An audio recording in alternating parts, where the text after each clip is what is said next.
Let's talk about that idea from Andrea Leadsom, because she's co-written it with Amber Rudd, the former Home Secretary. And it's a piece that they've both written in Red Box this morning. They say car makers that fail to produce enough electric vehicles should face extra taxes to try and encourage greater production. Amber Rudd, as I say, was Home Secretary and Energy Secretary, and she joins us now. Good morning to you. Good morning, Steve. Is there a problem here then that you think needs solving, that there aren't simply enough electric vehicles in the marketplace? Yeah, that is absolutely the problem. And more than that, the government is committed to saying that they are going to ban the internal combustion engine for new cars from 2030, which is pretty soon. So what we're proposing is a plan, really, to deliver that by 2030. And there's two ways of doing that, encouraging more electric vehicles on the road and for consumers to buy. One is to give big subsidies, which is what Norway has done at huge expense, but very successfully.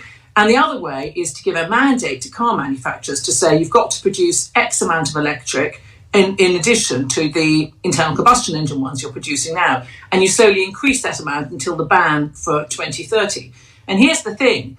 People who produce a larger amount of electric cars as well are able to have credits to sell to the people who don't.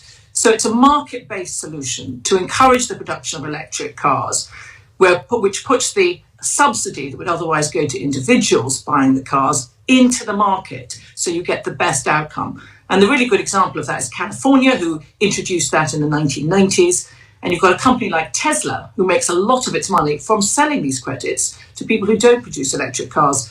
So we really welcome the government's proposal to ban the internal combustion engine by 2030, but it needs populating with some ideas. And we're just trying to get ahead and saying, let's have it as an electric vehicle mandate rather than bunds to individual purchases. And presumably that'll have to follow to that with infrastructure as well, because you talk to people about electric cars and they're worried about they need to go from Manchester to Wales, and they're worried that they won't be able to do that because there's no charging points.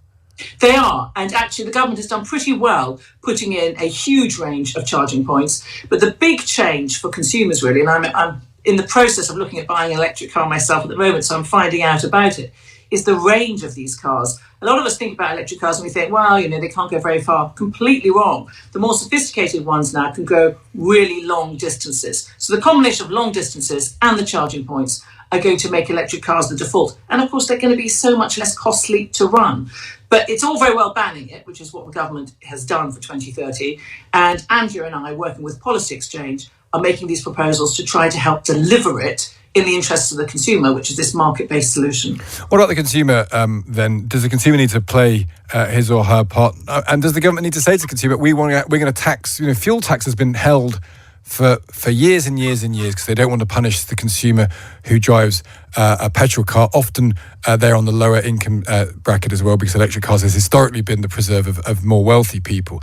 Is it time the government wields the stick as well as the carrot here? Well, fuel tax is going to be a problem for the government because it raises, even though it's been frozen, as you rightly say, it still raises a lot of money for the Treasury. And as people move to electric, that is simply going to go. So Treasury will be looking, I'm afraid, for other ways to subsidise that.